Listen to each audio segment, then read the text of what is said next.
आदमी का जीवन कभी एक सा नहीं होता, उतार चढ़ाव भरा जीवन होता है।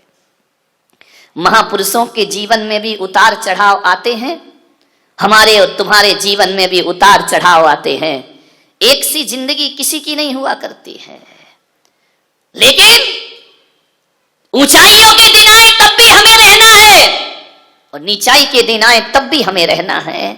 अच्छे दिन आएंगे तब भी हमें ही जीना है, देखना है, बुरे दिन आएंगे तब भी हमें ही उन्हें भुगतना है। ध्यान रखिए, यदि राम राजा बनने के दिन आए तो उसमें भी राम ही साक्षी बने, और वनवास के दिन आए तो उसमें भी राम ही साक्षी बने। सुख दुख दोनों को हमें ही झेलना है। संयम एक जीवन जीने की कला है। संयम एक ऐसी कला जो जिंदगी को जीने के रास्ते बताया करती है। आपको मालूम है, अष्टमी चौदस को जैनों में लिखा है एक आसन करो, उपवास करो। क्यों लिखा है, क्या वजह है इसकी? ये 10 दिन एक टाइम क्यों भोजन करते हो? 10 दिन के उपवास क्यों होते हैं? आपको ये 10 दिन के लिए सफेद कपड़े पहना दिए गए, 10 दिन के लिए कहा कि चटाइयों पर सोने का अभ्यास करिए, 10 दिन के लिए आपसे कहा गया है बाजार का भोजन मत करिए, संकल्पित भोजन करिए, संयम का भोजन करिए, सादगी का जीवन जियो। मैंने सोचा कि ये केवल 10 दिन की बात नहीं, श्रावक के लिए तो अष्टमी चौदस को भी कहा है कि हरी मत खाना, अष्टमी चौदस को भी कहा है कि रूखा सूखा भोजन करना, अष्टमी चौदस को कहा है कि एक टाइम भोजन करना। महीने में 4 दिन, 4 बार आते अष्टमी चतुर्दशी, हर महीने में 4 दिन रूखा सूखा भोजन करो। महीने में 4 दिन डल्लप के गद्दे पर मत सो, महीने में 4 दिन जमीन पर सोने का अभ्यास करिए। महीने में 4 दिन श्रृंगार मत करो, सादगी का जीवन जीने का प्रयास करो। महीने में केवल 4 दिन। शास्त्रों में तो लिखा है अष्टमी चौदस को घर बार छोड़कर जिनालय में निवास करना चाहिए, भगवान के मंदिर में रहना चाहिए, रात्रि में जागरण करना चाहिए, सोना नहीं चाहिए। ध्यान रखना, अष्टमी और चतुर्दशी वाले दिन। मान्यवर, मैंने सोचा कि ये नियम क्यों बनाए गए हैं, इनका कारण क्या, इनका लॉजिक क्या है, तो मैंने इसी चिंतन पर पहुंचा कि भगवान महावीर ने कहा है कि सबके दिन एक से नहीं हुआ करते हैं। आज पुण्य का उदय है, करोड़ों की संपदा है, आज आपके पास पैसा है, ध्यान रखना ये जिस दिन पुण्य छीन हो गया उस दिन सब लुटने में ज्यादा देर नहीं। आपने देखा होगा, हमारे देखते ही देखते कई लाखपति खाकपति हो जाया करते हैं, महलों में रहने वाले सड़कों पर। देखा नहीं सिंघानिया का जीवन, इससे बड़ा उदाहरण क्या होगा? महलों में रहने वाला सड़कों की खाक छानते फिर रहा है। मान्यवर, ध्यान रखना, जीवन बदल जाएगा। बहुत ऐशो आराम का जीवन जिया, अब जेल की हवा खाओ। ध्यान रखिए, बहुत डल्लप के गद्दे पर सोए, अब जेल की दरी मिलेगी, जेल की एक चादर कंबल मिलेगी, गुजारो जिंदगी। अब आंसू क्यों, अब रोना क्यों, अब माफी क्यों, अब सिसकना क्यों? विचार करिए।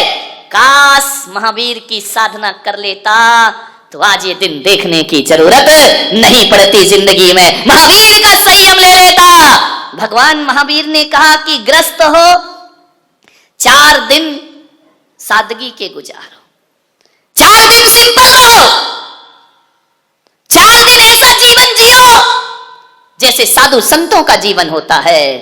मान्यवर, इसलिए कहा कि ये पुण्य जिस दिन क्षीण हो गया और ये 4 दिन जो महीने की आप साधना करेंगे, 10 दिन पर्युषण की साधना करेंगे, तो कम से कम आपको इतनी आदत तो पड़ जाए कि जब डल्लप का गद्दा बिक जाएगा तो हमको चटाई में भी वैसी नींद आएगी जैसे डल्लप के गद्दे पर नींद आया करती है। आज तुम्हारी थाली में 10-10 प्रकार की सब्जियां हैं, रोटी है, कल ये छिन गई तो जब रूखी रोटी खाने के दिन आएंगे ना तो जिंदगी बोझ नहीं लगेगी मेरे भाई। ज्यादा सुविधा भोगी जीवन जियोगे और जिस दिन सुविधाएं छिन जाएंगी उस दिन सिवा आत्महत्या के कोई रास्ता तुम्हारे पास नहीं। तुम्हें लगेगा कि मर जाओ ऐसे जीवन से, लेकिन यदि ये साधना कर ली, ये 10 दिन की साधना, आपने रंगीन वस्त्र छोड़े, सफेद वस्त्र धारण किए, मान्यवर, आज की साधना बुरे दिनों में बहुत काम आया करती है। इसलिए बारामती वालों, मैं आपसे निवेदन करता हूं कि महीने के 30 दिन 30 रात आप घर में बिताते हो, तो हर महीने एक नियम करो कि एक रात किसी तीर्थ पे जाके धर्मशाला में भी बिताने की साधना करेंगे। आसपास के तीर्थों में एक रात जरूर बिताएंगे, क्योंकि जब महल छिनेगा तो धर्मशाला बहुत काम आएगी, तुम्हारे ध्यान रखना। मान्यवर, आपसे निवेदन है, एक दिन रूखा सूखा खाओ, ना छिने पुण्य। कल ऐसी बीमारी लग गई कि आप फिर तला हुआ नहीं खा सकते, तो अष्टमी चौदस की साधना तुम्हारे बहुत काम आएगी। ये संकल्प, ये संयम बुरे दिनों में हमारे जीवन में बड़े काम आते हैं। महीने में 4 दिन ब्रह्मचर्य की साधना करो, महीने में 4 दिन रस परित्याग का जीवन जियो, तो ध्यान रखना उतार चढ़ाव की जिंदगी में भी जिंदगी संभल करके चलेगी। फिर आपको लगेगा, आज आप देख रहे हैं हम लोग यहाँ पर हैं, यहाँ चातुर्मास हो रहा है, मेरे कमरे को देखना। कई लोग तो मुझे कम देखते, कमरा ज्यादा देखते हैं, क्या लगा है, क्या सजा है, क्या दरबार है। ध्यान रखना, विचार करना, आज यहाँ है तो उस कमरे में हम रुके हैं, कल बिहार होगा तो टूटे कमरे में भी रात गुजारने की ताकत रखा करते हैं। ध्यान रखिए, टूटे स्कूलों में भी रात गुजर जाया करती है। आज सुविधा है, कल नहीं रहेगी। साधु तो सतत बिहारी है, साधु तो एक जगह रुकता ही नहीं है, बिहार करते रहता है। तरह तरह की सभ्यताएं देखने को मिलती है, तरह तरह की संस्कृति देखने को मिलती है, अजीब अजीब भाषाएं सुनने को मिलती है। जहां जाओ वहां की अलग अलग सभ्यता है, अलग अलग संस्कृति है। एक साधु को अपना जीवन ऐसा ढाल लेना चाहिए कि जहां जाओ जैसा देश वैसा भेष बनाने की। ये संयम का फल है मेरे भाई, ध्यान रखना। अच्छे भी लोग मिलते हैं, बुरे भी लोग मिलते हैं, आरती उतारने वाले भी मिलते हैं और गालियां देने वाले भी मिलते हैं, अर्घा उतारण वाले भी मिलते हैं और असी प्रहरण वाले भी मिलते हैं। ध्यान रखना, जिंदगी है, सब जगह एक साथ थोड़ी होगा। आज जो बारामती का वातावरण है, जरूरी नहीं कि आगे ऐसा ही वातावरण मिले। हर हाल में जो खुश रहना सिखाता है वो उत्तम संयम धर्म हुआ करता है। हर परिस्थिति में आनंद है, ध्यान रखना, इसका नाम संयम है। यदि ये संयम हमारे जीवन में आ गया तो बताओ मेरे भाई, इससे नुकसान कौन सा है।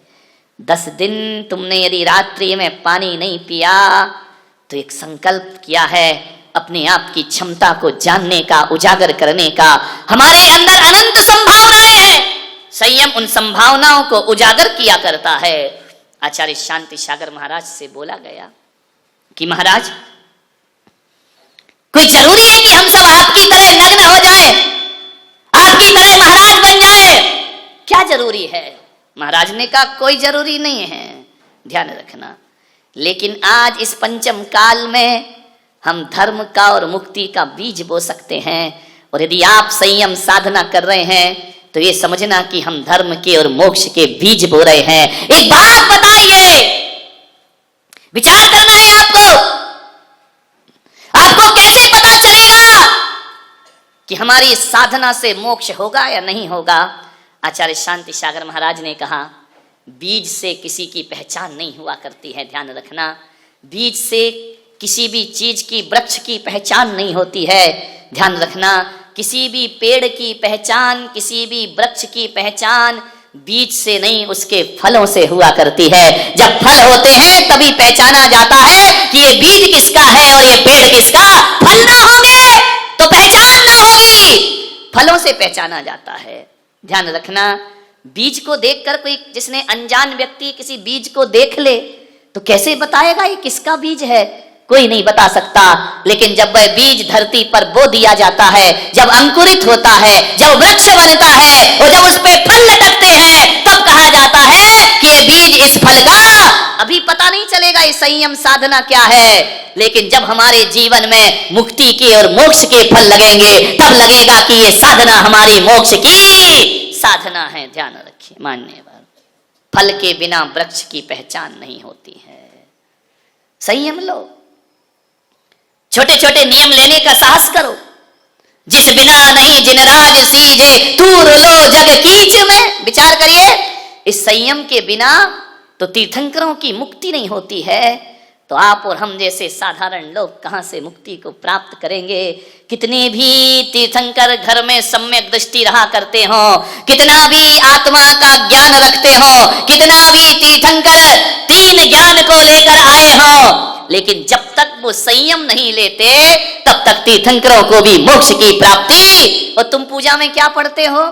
जिस बिना नहीं जिन राज सीझे, आगे तू रोलो जग कीच। तू रोलो माने तू माने भगवान, भगवान के सामने यार के चढ़ाते हो, तू रोलो जग कीच में। तू रोलो नहीं कि बाजू वाले को कहते हो तू रोलो जग कीच में। अरे तू का अर्थ यहां बड़ा उल्टा है। यहां तू का अर्थ तू नहीं होता, पूजा में तू का अर्थ मैं हुआ करता है। ध्यान रखिए, जिस बिना नहीं जिन राज सीजे, मैं रोलो जग कीच में, हम सब रोले जग कीच। तू का मतलब भगवान या पड़ोसी नहीं। पूजा दूसरों के लिए नहीं की जाती है, पूजा तो अपने आप के लिए की जाती। मैं रोलो जग कीच में, संसार की कीचड़ में फंसा मैं कैसे मुक्ति पाऊंगा यदि संयम ना हो।